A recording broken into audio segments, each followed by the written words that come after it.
여러분이 가지고 계신 책의 111페이지입니다.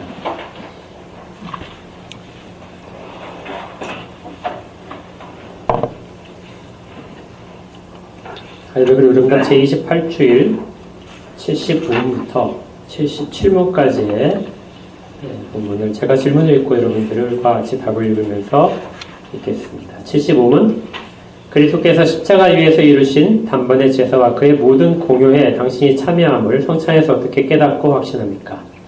그리스도께서는 나와 모든 성도에게 그를 기념하여 이 뗏떡을 먹고 이 잔을 마시라고 명령하시고 또한 이렇게 약속하셨습니다.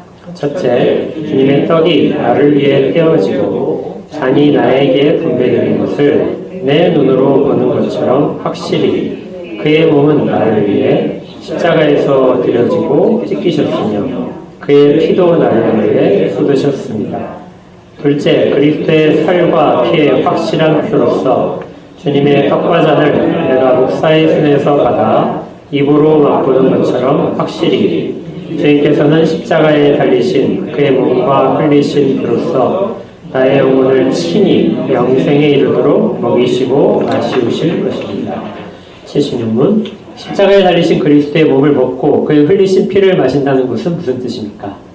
그것은 믿는 마음으로 그리스도의 모든 고난과 죽음을 받아들이고 이로써 죄사함과 영원한 생명을 얻는 것이며 나아가서 그리스도 안에 또한 우리 안에 거하시는 성신으로 말미암아 우리가 그리스도의 거룩한 몸에 더욱더 연합됨을 의미합니다. 비록 그리스도는 하늘에 계시고 우리는 땅에 있다 할지라도 우리는 그의 살 중에 살이요 그의 뼈 중에 뼈이며 마치 우리 몸의 지체들이 한 영혼에 의해 살고 다스림을 받는 것처럼 우리도 한 성신에 의해서 영원히 살고 다스림을 받습니다. 77문 믿는 자들이 이 뗏떡을 먹고 이 잔을 마시는 것처럼 확실히 그리스도께서 그들을 그의 몸과 피로 먹이고 마시우겠다는 약속을 어디에서 하셨습니까? 성찬을 제정하실 때 이렇게 말씀하셨습니다.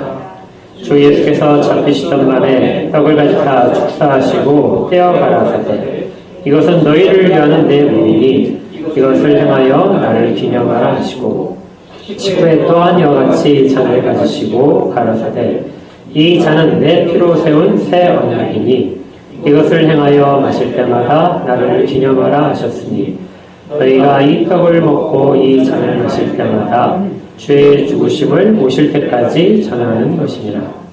사도 바울은 거듭 이 약속의 말씀을 하셨습니다. 우리가 축복하는 바 축복의 잔은 그리스도의 피에 참여함이 아니며 우리가 떼는 떡은 그리스도의 몸에 참여함이 아니라 떡이 하나요 나는 우리가 한 몸이니 이는 우리가 다 한 떡에 참여합니다.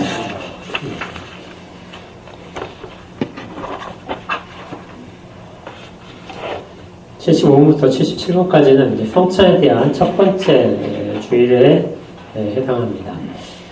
잘 보시면은 75문을 살펴보실 때 이 문장 구조가 질문의 구조가 우리가 익숙하게 앞에서 봤던 공부했던 내용과 똑같다는 걸 알 수 있어요. 그것이 69문입니다.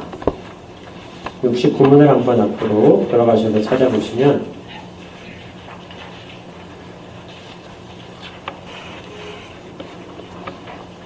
69문의 질문에 이렇게 되어 있죠.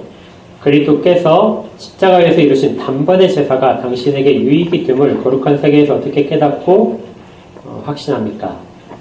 그리고 75문에서도 동일하게 그리스도께서 십자가에 이루신 단번의 제사 그리고 그의 모든 공효가 당신의 참여함을 성찬에서 어떻게 깨닫고 확신합니까? 이렇게 같은 걸 물어봅니다. 이거 원칙적으로 성례와 성찬은 같은 내용을 담고 있는 것이라는 것이죠. 내용이 같은데 예수 그리스도께서 우리를 위하여 행하신 단 한 번의 제사 그 죄를 속해 주시고 생명을 새롭게 하신 그것이 내용이고 그것을 우리 가운데 명령하시면서 제정하실 때 두 개의 표로서 제정하셨다는 거죠. 하나가 성례로서 특히 세례로서 하신 것이고요. 그 두 번째가 성찬에서 하신 것입니다. 그 두 가지는 공통점이 있고요. 그렇지만 주께서 두 가지를 다 명하신 것은 두 개가 다 같은 것을 의미하긴 하지만 우리 가운데 주는 유익이 다르기 때문에 그렇습니다. 가장 쉽게 생각을 하실 거면 세례를 통하여 우리는 예수 그리스도의 가족으로 받아들여지게 되는 것이죠. 교회의 회원이 되는 것이기도 하지만 다른 표현으로는 예수 그리스도의 가족이 됩니다. 그리고 성찬을 통해서는 가족의 식사를 하는 것이죠. 같이 한 상에 둘러서 예수 그리스도와 함께 먹고 마시는 일을 하는 것이 그것이 성찬이고 그리고 가족됨이 세례라는 것입니다. 그래서 두 가지는 각각의 의미가 내용상으로는 같지만 표로서 나타날 때의 유익성은 조금 차이가 납니다. 그리고 세례는 단 한 번에 이루어지고 성찬은 우리가 계속해서 할 수 있는 한 자주 하는 것이 훨씬 더 좋은 것으로 되어 있습니다. 왜냐하면 꾸준하게 식사를 해야 되기 때문에 그렇죠. 가족됨은 한 번이면 되지만 식사는 계속해야 됩니다. 한 번 식사했다고 해서 가족의 식사가 끝나는 건 절대 아니죠.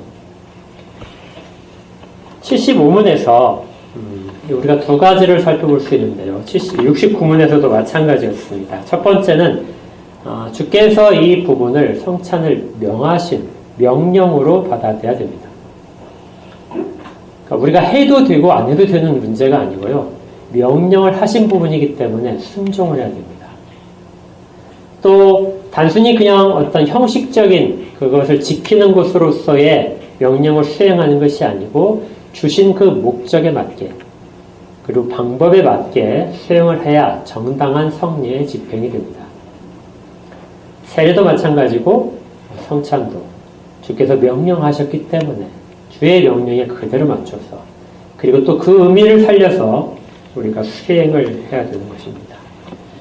우리가 이렇게 생각을 해야 돼요. 주께서 우리에게 명령하신 것은 우리에게 해로운 것은 전혀 없습니다. 또한 해롭지 않을 뿐만 아니라 우리에게 큰 유익을 주는 것이죠.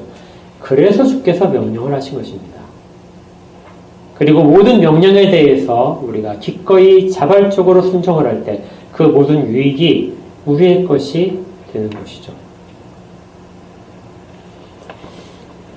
그 성찬은 살펴볼 때, 그 의미를 살펴볼 때 6월절에서부터 찾아보는 것이 가장 좋습니다. 왜냐하면 주께서 6월절 만찬을 하시고 나서 성찬을 제정하셨기 때문에 그래요. 그래서 시작 부분에서 6월절 만찬을 살펴봐야 됩니다.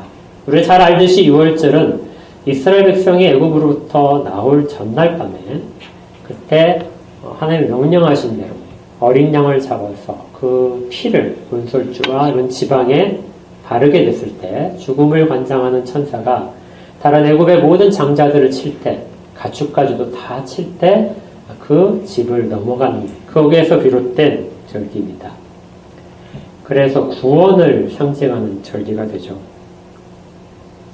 어린 양의 피가 이 모든 것들, 그 죽음을 넘긴, 죽음으로부터의 나오는, 새 생명으로 나오는 것에 상징적인 것이었습니다. 그리고 그들이 그 죽음이 넘어가는 동안에 집에서 모여서 식사를 같이 하고 어린 양의 고기를 먹으면서 식사를 같이 했던 것이 구원받은 자들의, 은혜를 입은 자들의 식사가 된 것이죠.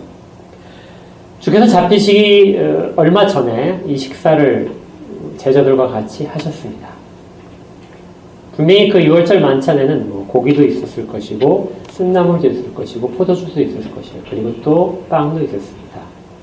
그런데 이렇게 식사를 하시고 아마 식사하시기 전에 했을 수도 있어요. 근데 식사를 하시고 했을 것 같습니다. 식사를 하시고 나서 그리고 빵을 드셨어요. 빵을 손에 쥐고 그걸 부러뜨리셨습니다. 사도행전과 이런 것들을 보게 되면 우리가 아까 읽었던 그 부분이 나오는데요. 빵을 부서뜨렸다. 빵을 뗐다는 표현이 뭐냐면요. 실제 이제 의미상으로는 빵을 이렇게 우리가 부드러운 빵을 이렇게 떼는 것이 아니고 유대인들이 먹었던 빵은 단단한 빵입니다. 바닥에 구워서요. 단단하기 때문에 이렇게 손으로 이렇게 딱 하면은 부러지는 빵이죠. 그래서 빵을 뗐다는 것은 빵을 부러뜨렸다는 뜻이에요. 이것이 성찬의 다른 이름입니다. 떡을 뗐다. 성찬식의 다른 이름인데 실제 의미는 부러뜨린다. 그래서 그 부서진 것을 나눠주신 것이 성찬에서의 떡을 떼서 나눠주신 것이 됩니다. 주께서는 고기를 사용하지 않으셨어요. 분명히 유월절 만찬에 고기가 양고기가 나왔을 텐데 양의 고기를 사용하지 않으시고 그 중에 빵을 사용하셔서 그것을 부러뜨리면서 이것은 너희에게 준 내 몸이다 이렇게 말씀하셨습니다. 왜 그렇게 하셨냐면 유월절 만찬에서의 고기는 이미 준비되어 있기 때문에 그렇죠. 어린 양으로서 예수 그리스도가 저에 달려 죽으시고 찢기셨을 때 그리고 주님께서 요한복음 6장에서 말한 것처럼 그들에게 내 살을 주겠다고 합니다. 그 빵으로 상징되는 살을 어린 양의 살을 직접 주시기 때문에 성찬에서는 어린 양의 고기가 사용될 필요가 없었던 것이죠. 그리고 이전에 유월절 식탁에서의 교제, 유월절 만찬이 주님께서 이 새롭게 성찬을 제정하심으로써 대체가 되게 됩니다. 이제부터는 그리스도인들은 유월절 만찬을 하지 않죠. 고기를 준비하지도 않고 쓴나물을 준비하지도 않습니다. 대신 주께서 세우신 두 가지의 먹는 재료를 통해서 예수 그리스도의 죽으심을 끝까지 전하는 그런 사명을 받게 됩니다. 그래서 우리는 떡과 포도주를 사용해서 성찬을 하는 것입니다. 그 떡을 뗀다는 이 표현을 생각해 보게 되면 떡을 뗀 다음에 사도행전을 보게 되면 이렇게 되어 있어요. 사도행전 2장 46절에 초대교회의 모습입니다. 날마다 마음을 같이하여 성전에 모이기를 힘쓰고 집에서 떡을 떼며 기쁨과 순전한 마음으로 음식을 먹었다. 그러니까 예수님께서 명령을 하시자 사도들은 예수님의 그 승천 이후에 교회가 모이면서 이 성찬식을 모일 때마다 했던 걸 알 수 있어요. 그런데 그들이 집에서 모여서 이제 같이 예배를 드리는데 그때 먼저 떡을 뗐던 것 같습니다. 그러니까 떡을 떼고 성찬식을 했다는 표현이라고 했죠. 그리고 나서 성찬을 하고 나서 그들이 기쁨을 느꼈습니다. 아주 큰 기쁨. 여기서의 기쁨은 그냥 단순히 즐거운 것이 아니라 아주 넘치는 기쁨을 말해요. 그래서 한자로 이렇게 번역하게 되면 환희. 아주 막 넘치는 기쁨을 가지고 그리고 또 순전한 마음으로 가지고 그들 가운데 어떤 자기의 사역을 생각을 한다거나 어떤 미신적인 부분이 아니라 정말 온전히 그리스도 안에 있는 기쁨과 마음을 가지고 성찬 후에 음식을 나눴습니다. 이것이 초대인제 예루살렘 교회의 모습이죠. 예수님의 명령을 철저하게 잘 지켰던 것입니다. 그런데 이 성찬에 대한 명령은 주님께서 하신 이후에 다시 한번 주어졌어요.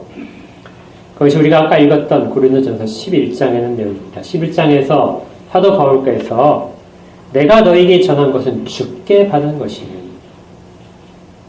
사도 바울은 다른 12사도가 마가의 다락방에서 잡히시기 전날 밤에 그 식사 자리에 있지 않았습니다. 그렇죠. 그래서 성찬에 대한 명령을 직접 받진 않았어요. 그런데 사도 바울은 고린도 교회에 편지를 보내면서 내가 너에게 그 성찬에 대한 것을 이야기를 하고 가르쳤는데 그것은 내가 주께 받은 것이다.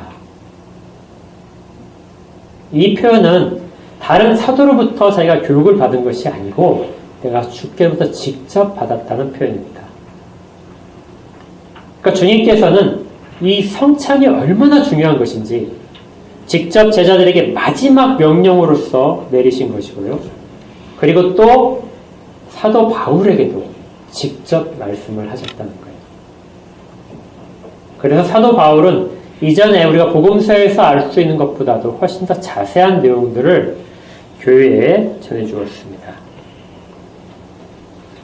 이렇게 전해주자 사도행전 20장에 가게 되면 이런 것이 이제 교회의 관례가 됐어요. 20장 7절에 그 주간의 첫날에 우리가 주일하는 날이죠. 주일에 우리가 떡을 떼려 하여 모였다.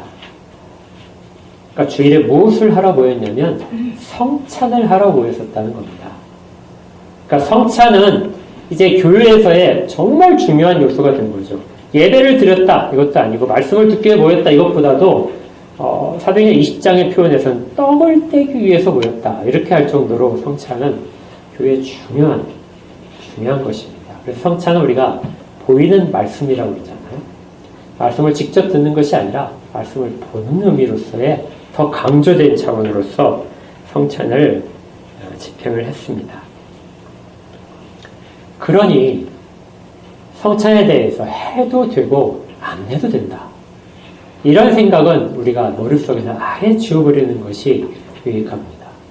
성찬은 꼭 해야 되고 가능한 한 자주 하는 것이 좋고 그리고 또 그 의미를 잘 기억하면서 해야 됩니다. 자, 그런데 예수님께서는 이 성찬을 제정하셨을 뿐만 아니라 그 의미까지도 사도들을 통하여 우리에게 전해주셨어요. 그 약속이 있는 것입니다. 성찬을 할 때마다 가장 중요한 것이 무엇이냐면 그 형식적인 것들을 지키는 것도 필요하지만 그 담겨져 있는 약속이 제일 중요해요. 그래서 우리 오늘 문답에도 보게 되면 첫 번째 단락에서 또 이렇게 약속하셨습니다. 약속이 담겨 있다는 걸 볼 수 있어요. 그 약속은 두 가지입니다.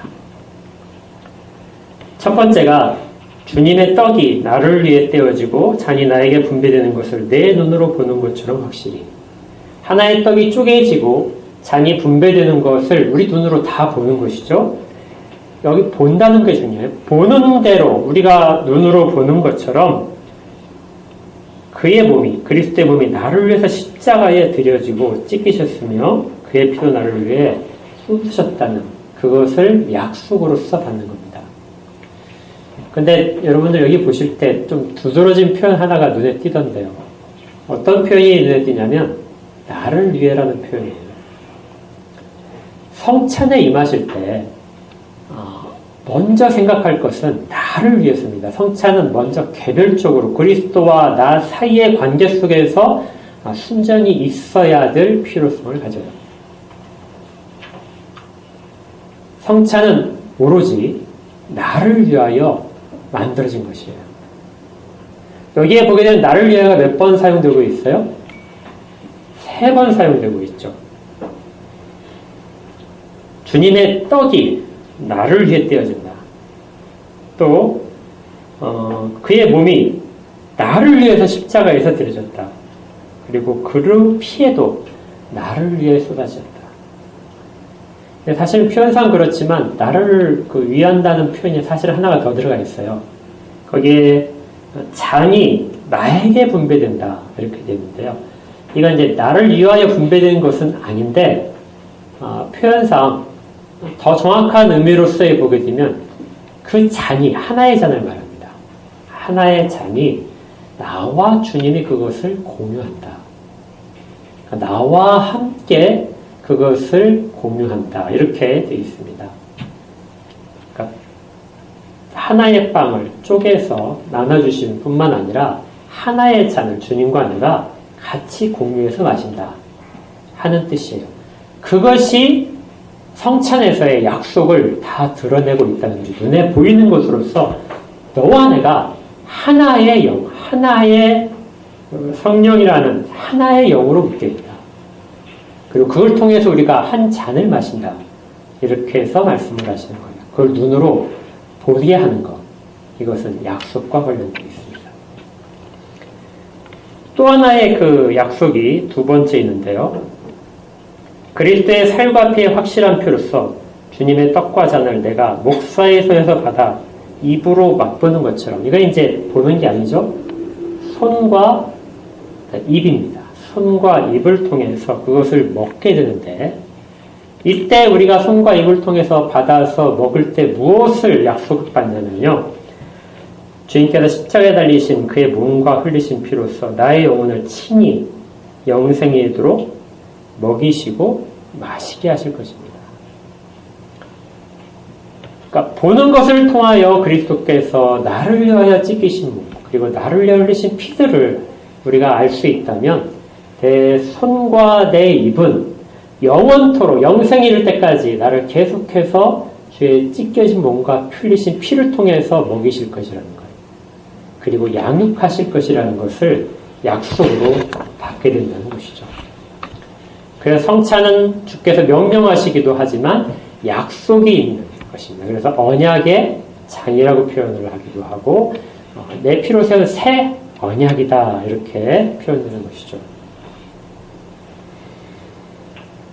이것 외에는 우리는 어떤 곳으로도 생명을 얻을 수 있는 방법을 따로 제정된 예식을 받은 적이 없습니다.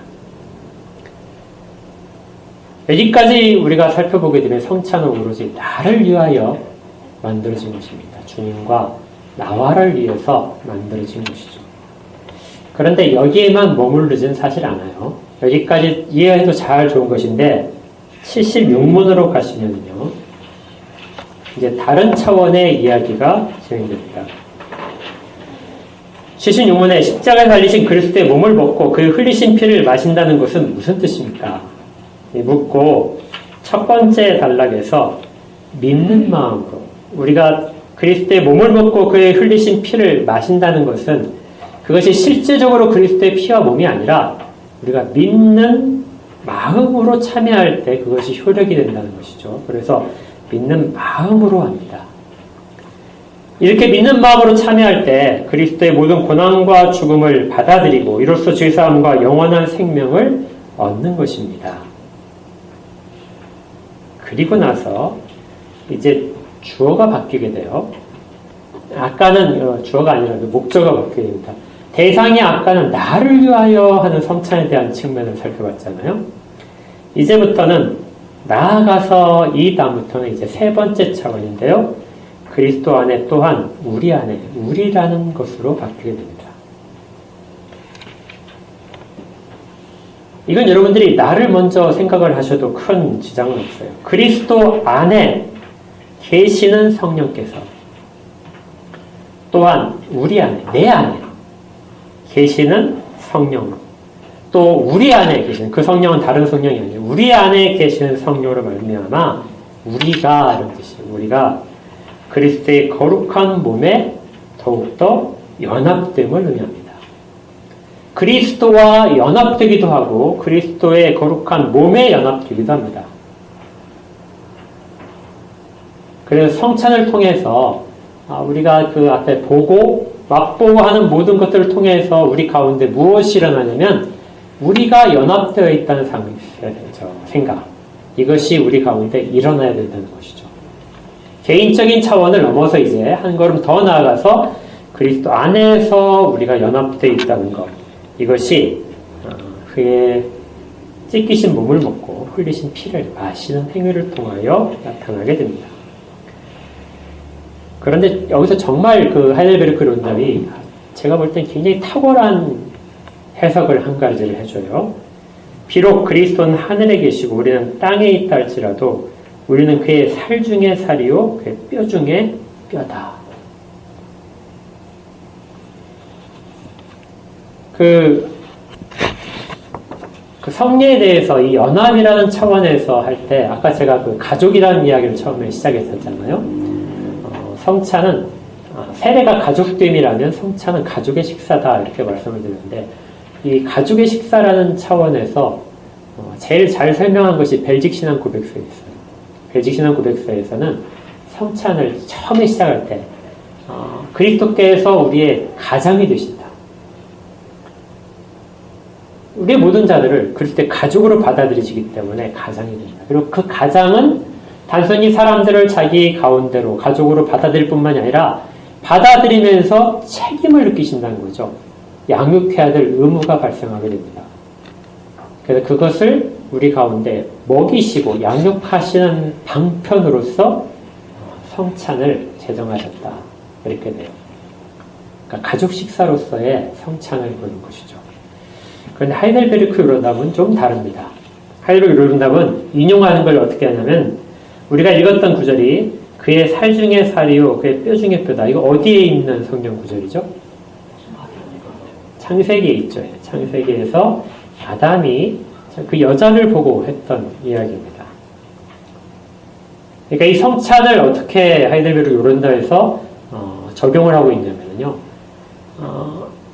남자가 여자와 이렇게 부부가 되어서 연합되듯이 그리스도와 교회가 그리스도와 우리가 연합되는 것을 이 부부가의 사이의 연합에 비춰서 설명을 하는 거예요. 특별히 에베소 5장에서 이런 그 교회와 그리스도와의 관계를 이제 부부관계로서 설명하는 부분이 굉장히 많습니다. 그러니까 이런 거예요. 남편의 갈빗대를 취해서, 아담의 갈빗대를 취해서 여자의 몸을 만들고, 그 몸은 그래서 아담과 떨어져 있지 않은 그 아담의 일부분으로서 존재하는 여자가 됩니다. 그러니까 어떤 그 제한된 권한상의 문제일 수도 있겠지만 이게 아주 열등하다 생각하면 절대 안 돼요. 갈빗뼈를 가지고 그걸 취해서 여자를 만드심으로써 여자는 남편과 연합되어 있어요. 실제 그 몸으로서 연합되어 있습니다. 떨어져 있지 않은 거죠. 그래서 남자는 여자의 머리가 되는 겁니다. 하나로 한 지체라는 것이죠. 동일한 논리로서 사도 바울께서 설명을 하는 것은 예수 그리스도의 그 찢겨진 몸과 피를 마셔야만 우리 가운데 그리스도에 연합된 지체로서의 우리가 구성된다는 것입니다. 그렇게 연합된 지체가 계속해서 그 가운데, 연합 가운데 머물기 위해서 계속해서 생명을 공급받게 되는데 그것을 성찬을 통해서 주께서 하신다는 것이죠. 우리가 성찬을 자주 하면 할수록 이 부분은 조금씩 더 강화될 것입니다. 그러니까 결과적으로 우리는 이런 말을 듣게 되는 거예요.